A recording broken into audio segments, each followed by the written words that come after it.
So it is Christmas in July, and I do want to let you know that we're going to skip the wise men story, which is set to be next week. We're going to skip that. We're going to jump straight to John the Baptist, and we'll pick up the wise men actually in December, where they're supposed to be. But, so it's Christmas in July still, and my question is, what makes you happy?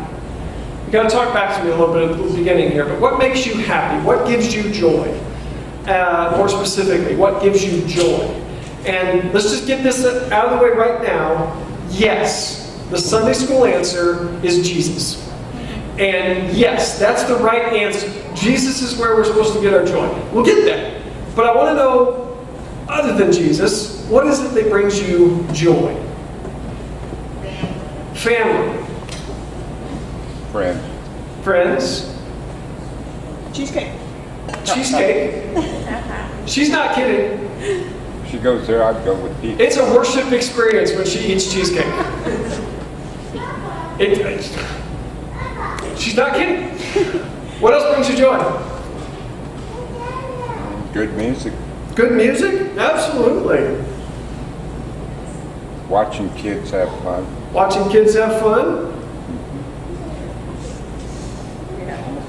So, these are all different, there's no wrong answer here. A little bit later I'll tell you one of the things that would give me joy. But there's no wrong answer here. And here's the thing though. We all acknowledge that, it's Jesus that's supposed to give us joy. But doesn't his joy seem out there somewhere most of the time? Maybe not most of the time, but at least part of the time. Often. Doesn't it seem like his joy is out there someplace? Something we have to chase after but can never quite catch. And these other joys are so much more attainable. Am I right? I mean, am I alone in that? I mean, because if cheesecake gives you joy, you can attain that joy anytime you buy cheesecake. If family gives you joy, you can attain that joy anytime family is around and everybody's civil. Right? Bingo. And having fun.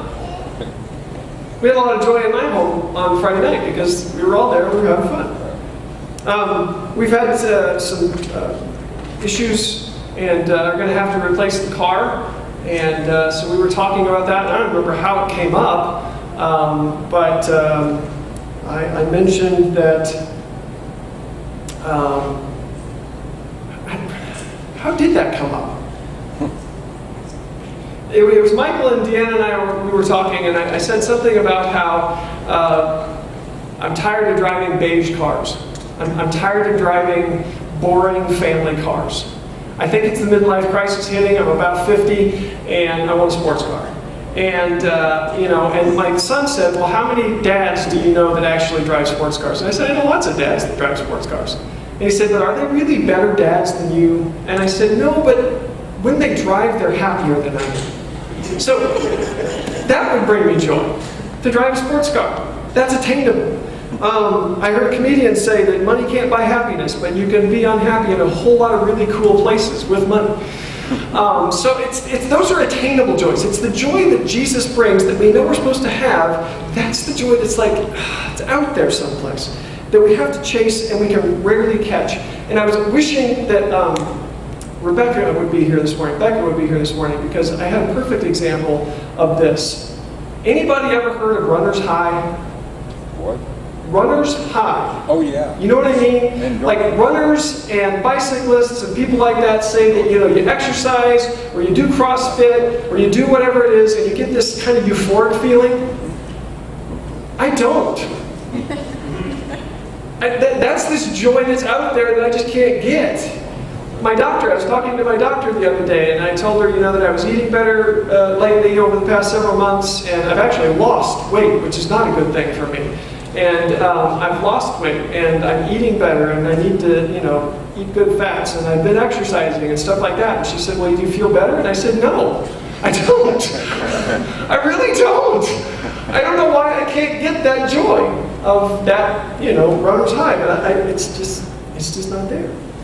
So that, for me, it's both. I can't get runner's high, and often I can't sense that joy that Jesus is supposed to bring. And so as we come to this Christmas story, I just want to stop and pray and ask for his joy. And so God, we just humbly admit that we need joy in our lives. There are a lot of things that wear us down. There are circumstances and stuff that we wish was different. There's just a lot of things that wear us down, tire us out. And we humbly admit that we can't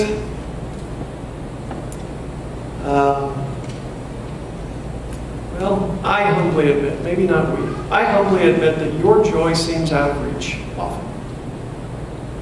So I ask that through the message, through the word that you've given me, through the word that you've given us in this Christmas story, I pray and ask that you would restore our joy, that you would warm our affection for who you are and what you've done, and that we would leave here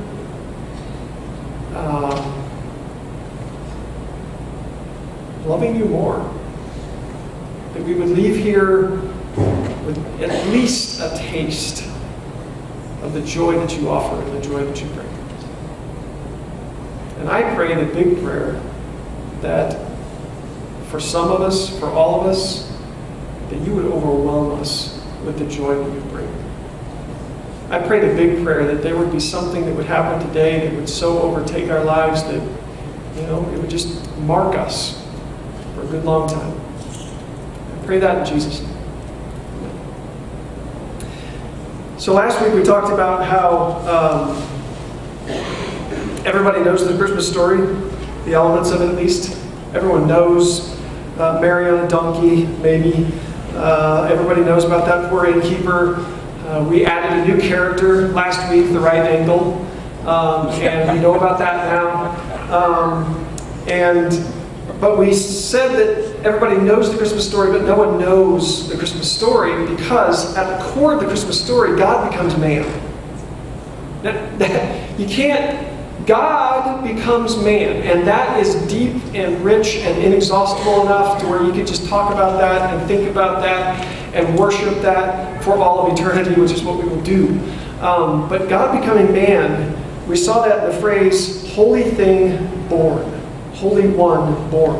And we said that holy things are not born and born things are not holy, but God, being that holy one, born.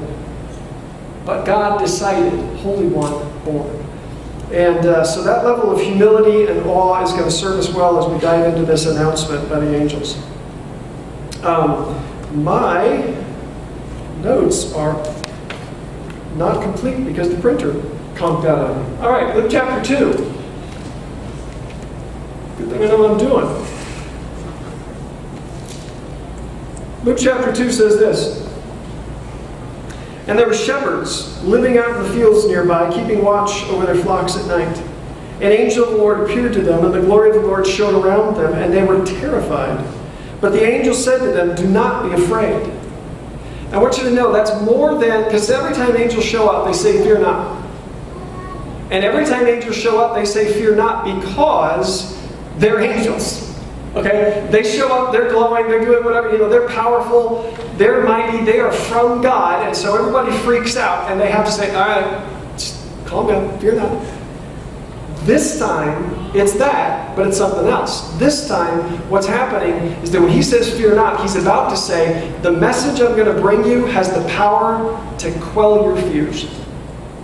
The message I'm about to speak from God has the power to defeat your fears, to calm your fears.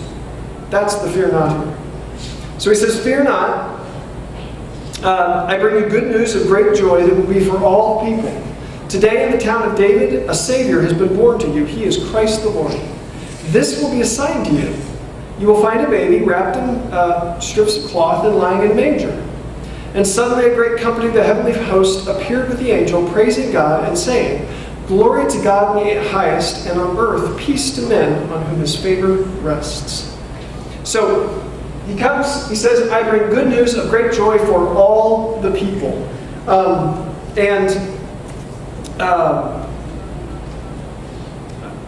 I don't want to spend a lot of time there, but it's another of those times where he's stacking words. Good news of great joy for all the people. So it's not just good news, it's good news that brings great joy. You can have good news that doesn't bring great joy. There's lots of good news that doesn't bring great joy. But this good news is going to bring great joy. And this good news is coming directly from God's throne because it's an angel announcing it. It's an angel announcing that prophecies that have been spoken for thousands of years, hundreds of years, if not thousands of years, are going to be fulfilled right now. So this is a very, very powerful announcement of good news that brings great joy. And it's good news that brings great joy for all people. And that's one of the most significant things right there. It's all people. For them, it would have been Gentiles, Jews, rich, poor, the upper class, the lower class, those that could go to the temple, those that couldn't go to the temple. It's everybody. This is the passage that I was reading to a patient in an undisclosed location for the sake of HIPAA. And I was reading it to her, and I read that, and it was the first time that all people really jumped out at her. And she was a little bit of dementia, and she wasn't able to respond very well. But I just asked her, I said, does all people include, and I named her name. And she nodded her head. And I said, that's right. Jesus being born is good news for good news of great joy for all people, including, and I named her. And so then I talked about the peace of God and the peace that she could have with God, because she didn't have peace. She cried a lot. I think I've actually told the story before, but it's been a while. She's the one that I found in bed one day, and she was crying, and she was saying, my ears hurt, all my ears hurt, oh my goodness. And I said, oh my goodness, we can help that. Let me get the nurse. We can get some pain medication for you so your ears won't hurt. And very clearly she said, no, my ears hurt. All my ears hurt. And I knew her past. I'd read the chart. I knew some things that she had done. And I said, do you mean that you're, that you regret things that you did? I mean, is it still, I was trying to, as a clinician, I was trying to figure out, okay, is it still pain? Are you talking about how you're just old and in a nice way? Are you talking about how you're just old and it hurts? Or are you saying that you have regrets and you wish that things were different and you're looking for forgiveness and peace? And she nodded her head yes. So I talked to her at that point about the salvation of God, and I talked to her at that point about the gospel. We didn't really get anywhere. And then I caught her another time, and that was the time that I read this story to her, and I said, is it good news for you? And she said, yes. And I said, let me tell you about it one more time. And I told her about the peace that was available to her. And I just said, at the end of our conversation, I said to her, is that something you need to do right now? And she nodded her head yes. And she couldn't vocalize the sinner's prayer, but I prayed with her, and she was quiet. And then that was kind of it. I left, and I kind of wondered what had happened.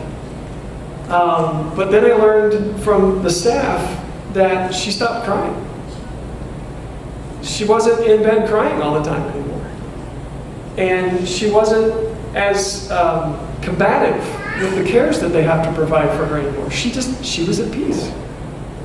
So that's what that verse is about. It's good news of great joy for all people. And but what is that good news? And this is a part of this Christmas story that I didn't know. So what is that good news? Today in the town of David, a Savior has been born to you. He is the Messiah, the Lord. This will be a sign to you. You will find a baby wrapped in strips of cloth and lying in a manger. Have you ever wondered how the shepherds found baby Jesus? That's really nothing to go on. You're going to find a baby wrapped in strips of cloth. I don't know how big Bethlehem was at the time, but they just... Sorry, I know it's the middle of the night, but do you have a baby here? I can't see that. Did they just put their ear to the door and see if they heard crying? I don't know how they found the baby.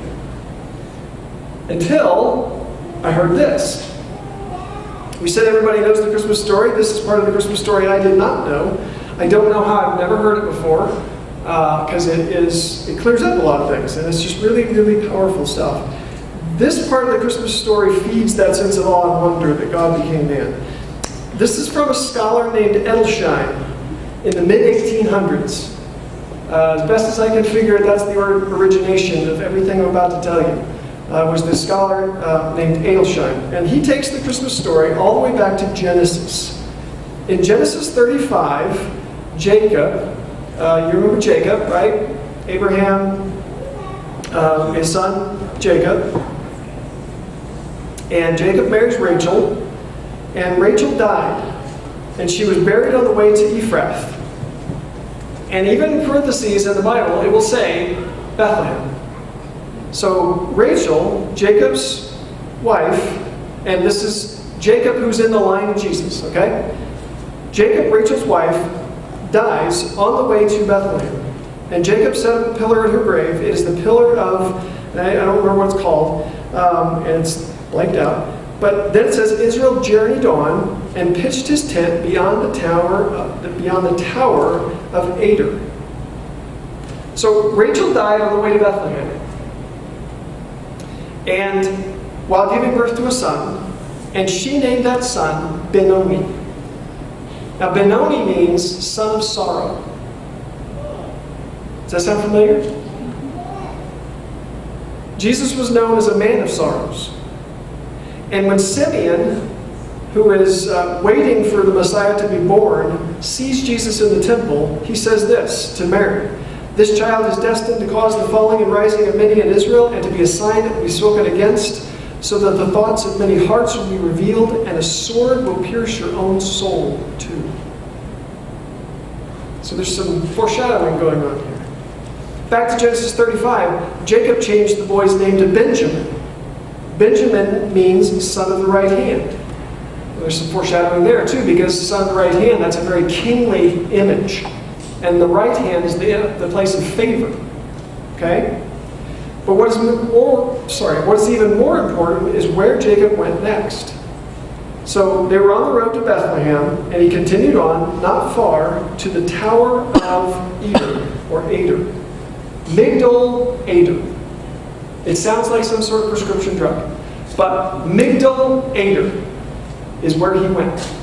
And that's what becomes really, really important to Edelstein, because of what Edelstein learned. So what was Migdal Eder, and what did it become? We'll jump forward to a prophecy from Micah. This is a prophecy from Micah about the Messiah. It says, "And you, O tower of the flock," that's Migdal Eder. So the place that Jacob went after his son was, in name, transformed from the man of sorrows to the king. Migdal Eder, which is near Bethlehem. "O you, Migdal Eder, hill of daughter Zion, to you it shall come. The former dominion shall come, the sovereignty of the daughter of Jerusalem." That is a prophecy, scholars believe, about the coming Messiah. And then it gets even more specific a little bit later in Micah. "But you, O Bethlehem of Ephrath, who are one of the little clans of Judah, from you shall come forth for me one who is to rule in Israel, whose origin is from of old, from ancient days. And he shall stand and feed his flock in the strength of the Lord. And they shall live secure, for now he shall be great to the ends of the earth, and he shall be one of peace." So these were prophecies indicating that the Messiah would be revealed from Migdal Eder. You follow me so far? I know it's like, what are you saying? There's a payoff. Stay with me.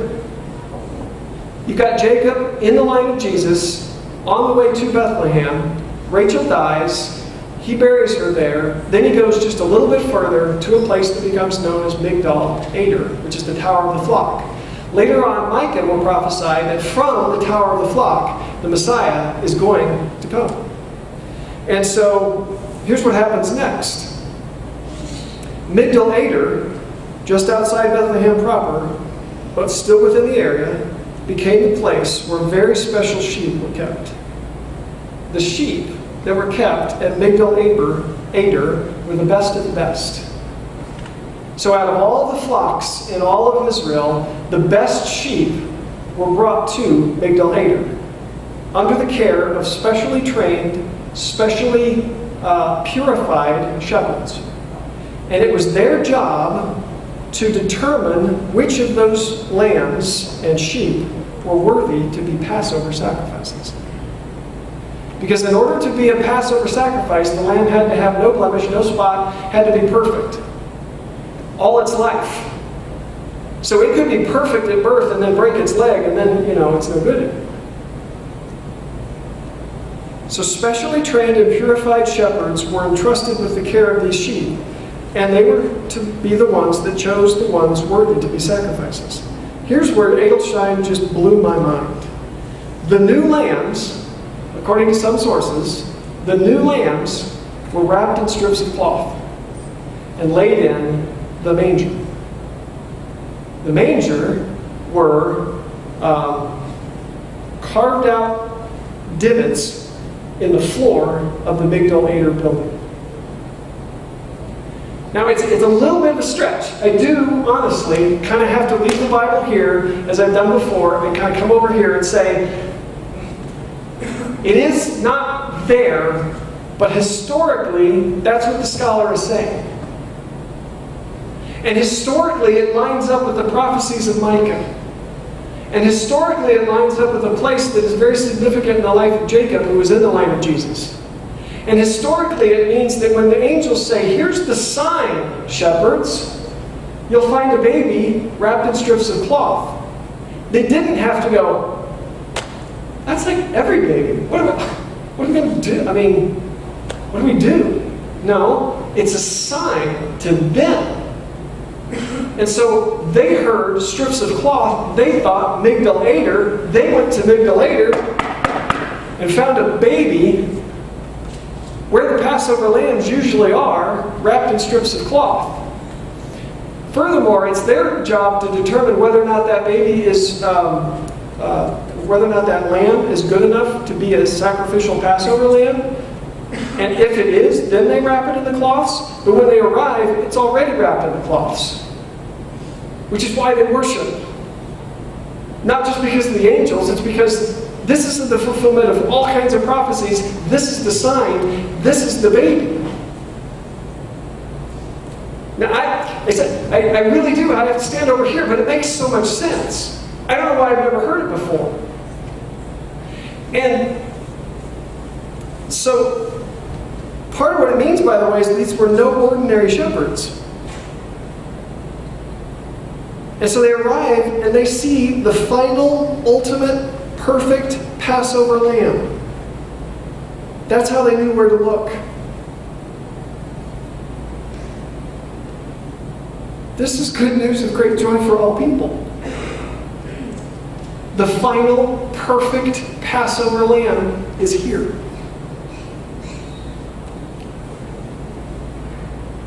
They saw it. Several people have asked me this week how my week's gone. And I've been really, really honest with them. The early part of my week was pretty awful. It was really difficult.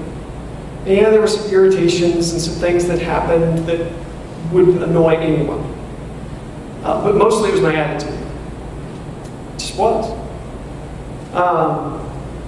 It wasn't the things that were actually happening.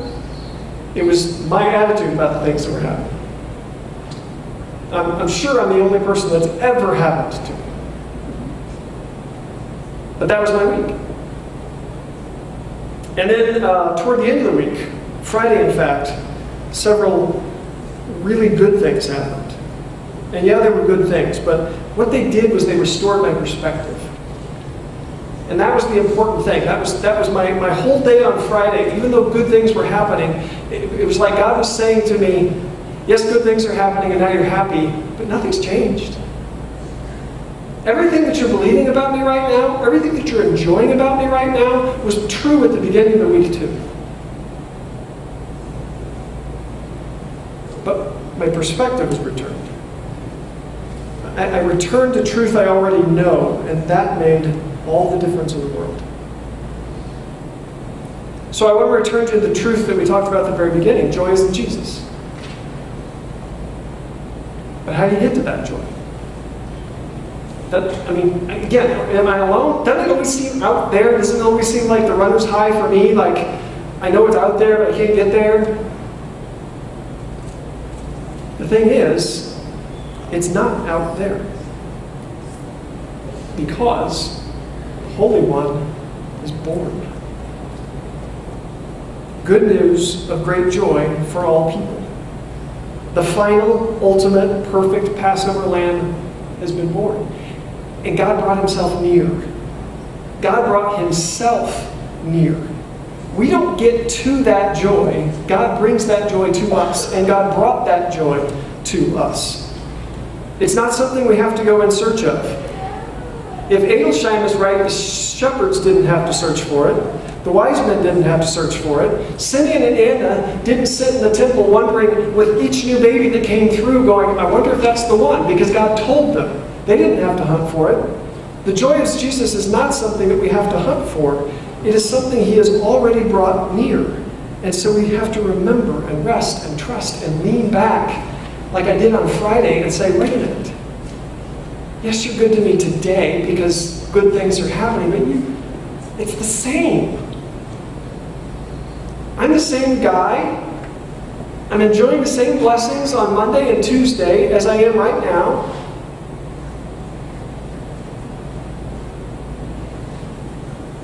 And the last encouragement that I have for you from this story is all this happened nearby. Because the final lamb has arrived, we can be confident that his presence and his work is nearby. I don't know if you caught that word or not, but it says that they were in the same region. Some translations say nearby. If you look it up in Greek, it says close. So in that same region, close, nearby, this amazing thing was happening. We can be confident because Jesus, the final Passover lamb, has arrived. We can be confident that his presence and his work is nearby. It's why I prayed what I did this morning. It's why I talked to you like I did this morning. Because we're here. He's already here. He's already wonderful. He's already powerful. He's already loving. He's already good. He could do anything.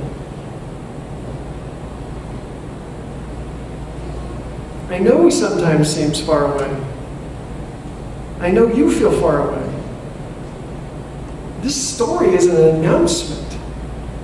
Let me put it to you this way. The right angle, right? The right angle is this. There is a message standing on the authority of God. A message that says, good news of great joy for all the people is nearby. I heard one pastor preach a message from this passage a long time ago, and his refrain over and over again was, God is closer than you think.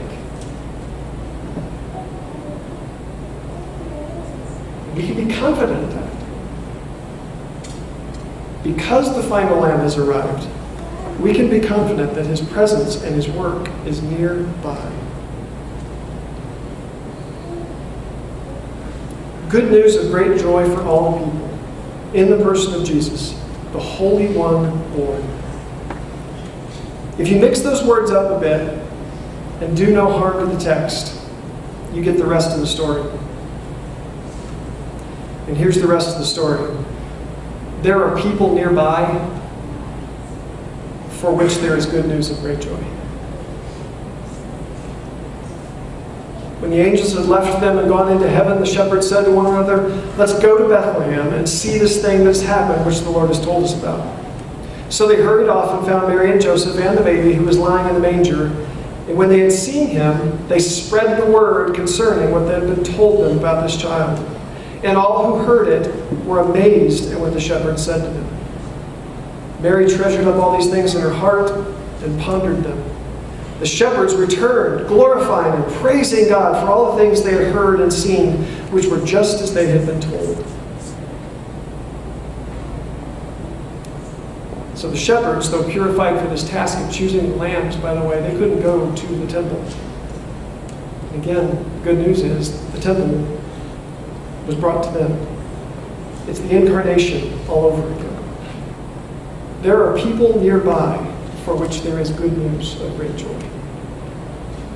And when we catch it, when we realize the final Passover lamb has been born, when we realize that his joy is not out there someplace for us to get, but it's been brought to us,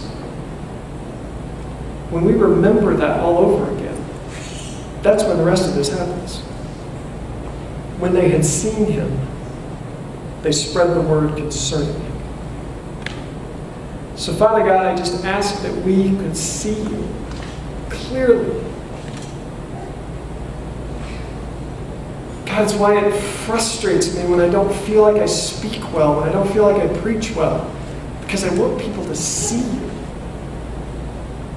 And then I remember it's not my words anyway, it's your Spirit. And so I ask, everything in me, help us to see you. And help us who know you to see you as good news. And help us who know you to see you as good news continually. No matter what. Doesn't mean that we don't grieve or have bad days or whatever. It means that behind all of that, you are unchanged and you're still good and you're still joy.